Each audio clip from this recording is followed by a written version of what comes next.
Wherever you go, whatever you do, throw a little at it. Omax, Vest and Briefs. ஒரு 2 தினங்களுக்கு முன்பாக விளாத்திகுளம் சட்டமன்ற உறுப்பினர் முதலமைச்சரை வார்த்தைகளால் பேசியதற்காக இன்றைக்கி அவரை வீடுகளில் சென்று இரவோடு இரவாக அதிகாரிகளை கைது செய்திருக்கிறாங்க.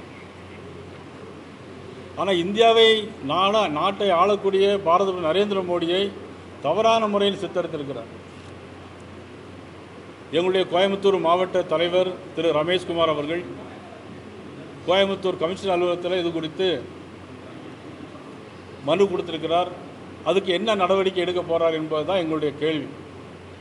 ஆக விளாத்திகுளம் சட்டமன்ற உறுப்பினரை அதிகாலையில் 4 மணிக்கெல்லாம் வீட்டில் போய் அவசர அவசரமாக கைது பண்ணீங்களே, ஆனால் இதற்கு என்ன செய்ய போகிறீர்கள்? பாரத பிரதமர் உலக நாட்டிற்கே இன்றைக்கு விஸ்வகுருவாக இருக்கக்கூடிய மாபெரும் தலைவர், இந்தியாவை வளர்ச்சி பாதையில் கொண்டு சென்ற மாபெரும் தலைவர், இந்தியாவை இன்றைக்கு ஜிடிபி குரோத்தில் 7% மேலாக உயர்த்தி காட்டியவர், உலகத்திலே அமைதியான நாடாக இன்றைக்கு மாற்றி காட்டிய மாபெரும் தலைவருக்கு இந்த போட்டிருக்கிறார்கள். தமிழக காவல்துறை என்ன செய்ய போகிறார் என்று தெரியவில்லை.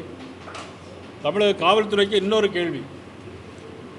இதற்கு முன்பு கடந்த அரசு மோடி அவர்களை பார்த்து திமுகவினர் கொலை செய்வேன் என்று சொன்னார். ஆனால் இந்த காவல்துறை இன்றைக்கு கைது செய்கிற காவல்துறை அன்றைக்கு மதுரை உயர்நீதிமன்றத்தில் வந்து என்ன தெரியுமா சொன்னாங்க? மதுரை உயர்நீதிமன்றத்தில் வந்து அவர்கள் சொன்னது, இதற்கு மான நஷ்ட வழக்கு தான் போட முடியும் அப்படின்னு சொன்னாங்க. அதே காவல்துறை இன்றைக்கு திரு ஜோசப் விஜயுடைய ஏவல் துறையாக மாறியிருக்கிறது. ஆக அன்றைக்கு ஆளுங்கட்சியாக இருந்தால், முதலமைச்சராக இருந்தால் அதற்கு ஒரு சட்டமும் அதற்கு ஒரு நடவடிக்கையும், மத்தியில் இருந்தால் கேட்க மாட்டார்கள் என்கிற நம்பிக்கையில் அவர்கள் இந்த மாதிரி நடவடிக்கையில் ஈடுபட்டிருக்கிறார்கள். தமிழக காவல்துறை இன்றைக்கு கோயம்புத்தூர் எங்களுடைய மாவட்ட தலைவர் ரமேஷ்குமார் கொடுத்த அந்த புகார் மனுவின் மீது உறுதியாக நடவடிக்கை எடுக்கிறார்களா இல்லையா என்பதை நாங்கள் பார்த்து கொண்டிருப்போம். தமிழ் ஜனம் சேனலை சப்ஸ்கிரைப் பண்ணாமல் பார்த்துட்டு இருந்தீங்கன்னா மறக்காமல் சப்ஸ்கிரைப் பண்ணிடுங்க.